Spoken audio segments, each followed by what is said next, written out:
Good afternoon, everyone. My name is Dominik Jaskierniak. I'm from Newcastle University, and I'll be presenting my research on using UAS LiDAR to estimate stocking densities and basal areas for my forest hydrology modelling exercise. So I'm a forest hydrologist. This is my application.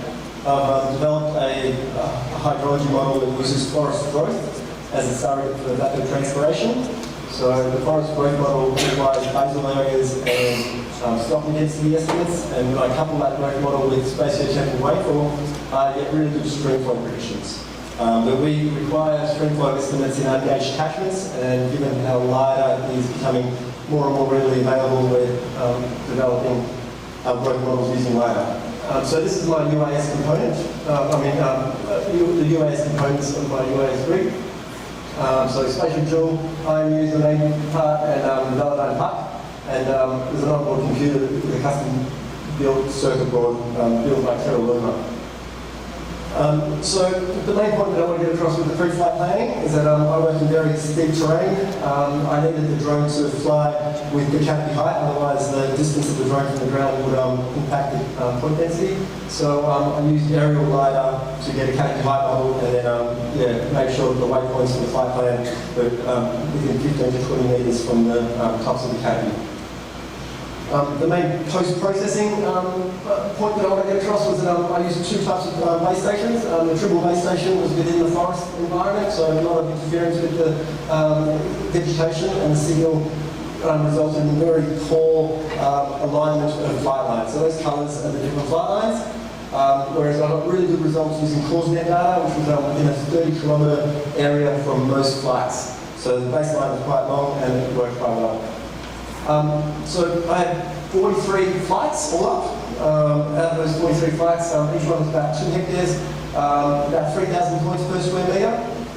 I collected within each flight area a 60 by 60 metre plot of stocking densities and basal areas for all the trees, and sapwood area was poured for only a portion of the trees. So this is an example of the forest structure that I deal with. Southeastern Australia has very complex forest conditions, such as the forest on the left with dense thickets with leaning trees and highly irregular canopy structure. Often the overstory canopy had little vertical separation from the understory and middle story, as you can see with this image. And also I dealt with some of the biggest tall eucalypt forests in the world with the point density deteriorating as you move down the profile. So the first step in my canopy segmentation algorithm was to remove the understory. So I used a procedure where I gridded up each 60 by 60 metre plot and used 3 metre grids to extract kernel densities. Using a threshold height that was constant across all my grids and all my flights, I removed the area above the low point density region from that green line in the first kernel density estimate to end up with this kernel density in the second step. So as you can see, that bump there is now that bump there. With the second step, I then removed all the points above that blue line. So I once again identified the low point density region there, and then I removed all the points from that blue line. So I ended up with a grid, a raster layer with the understory. There's still some outliers like those blue dots, yeah? As you can see there, green dots, sorry, as you can see there.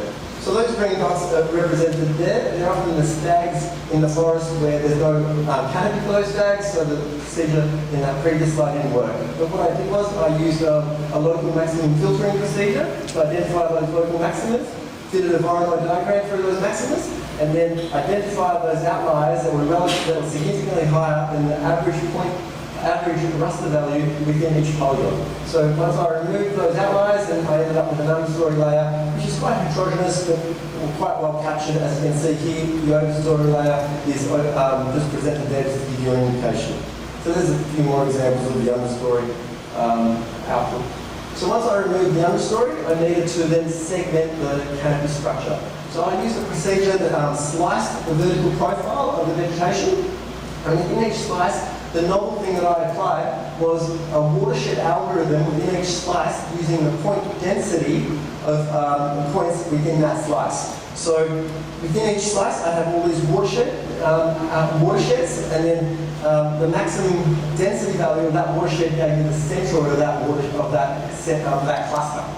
Now, those clusters, if you can imagine all those clusters across all those vertical slices, were then merged together using a principal component analysis procedure.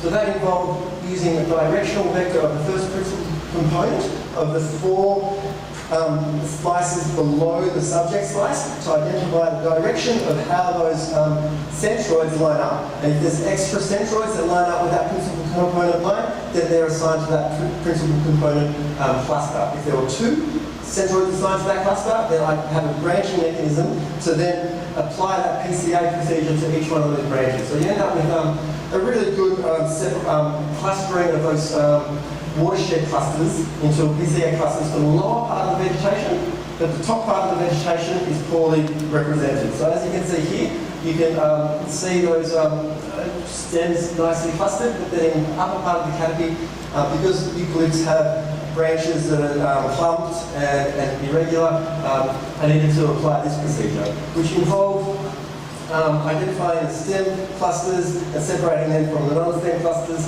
and then assigning the clusters to each stem based on Euclidean distance procedure that I won't go into too much detail with because it's a bit too involved.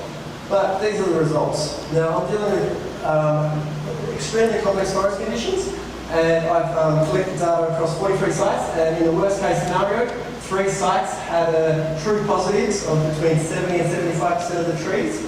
In the best case scenario, just as many field sites had between 95 and 100% of the true positives. On average, across all my sites, I'm getting between 8 and 9 trees out of 10 trees with a true positive. As an aggregated measure of stocking density for the whole site, I'm getting a slight bias towards under-predicting stocking density, and that's because I'm getting more emission rates than commission rates.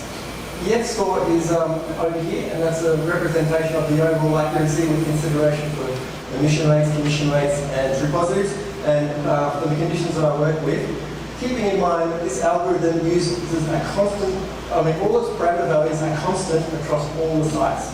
So it's not like I'm calibrating the parameters to different sites. One set of parameters across all the sites.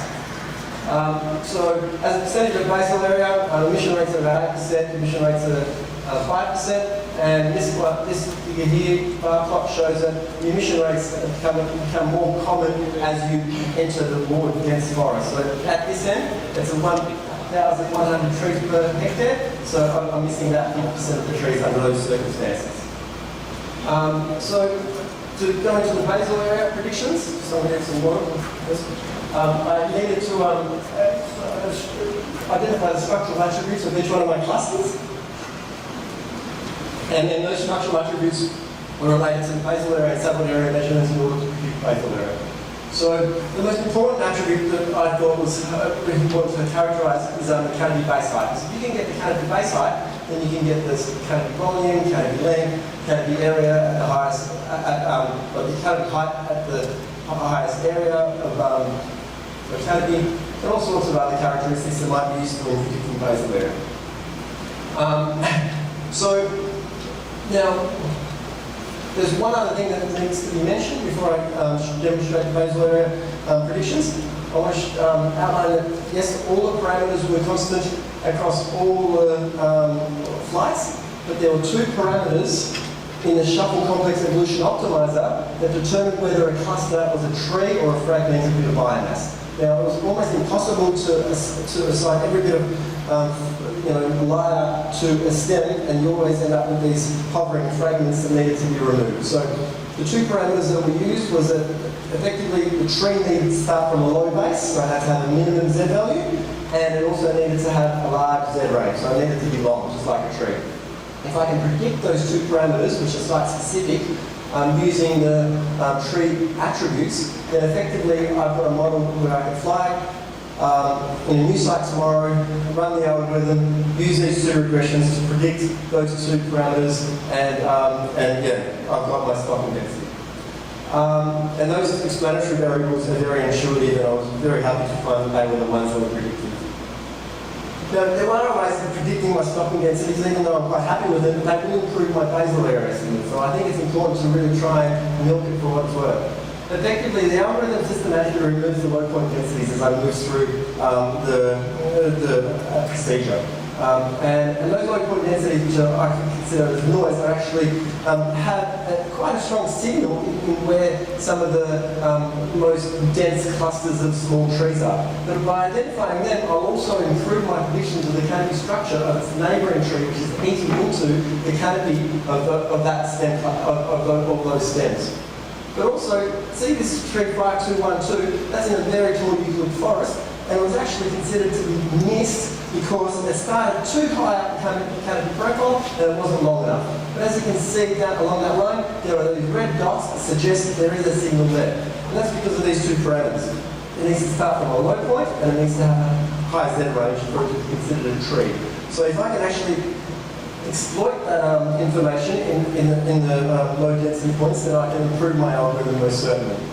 Finally, these are the results for the predicted basal area. I'm not that happy with it, but when you've got a small tree with a big canopy beside a big tree with a small canopy, and you're predicting the size of the tree based on its canopy, then I'm not surprised as well. But this procedure effectively predicts basal area using the average structural attributes of both the trees and the fragmented biomass within each site. So this histogram here shows that yes, in most cases, 90 to 100% of the clusters are assigned to a tree that the optimizer identifies as a tree, but in some cases it's not so great. So if I can push that histogram as far as possible to that one, where most clusters within the plot are assigned to the tree using the optimizer, then I'm pretty sure I can predict my basal areas better. In a sense, I'll remove that red cluster there, I'll remove that blue cluster there, and I'll also try and improve on that cluster there where that tree has the wrong things assigned to it. But overall, to conclude, UAD LiDAR is extremely powerful at capturing information on the stocking density in basal areas. I feel like there's a bit more improvement to be done on the basal areas, but overall, what we've developed is most certainly suitable for the streamflow modelling that I need to undertake within my study sites. So thank you for listening. Any questions?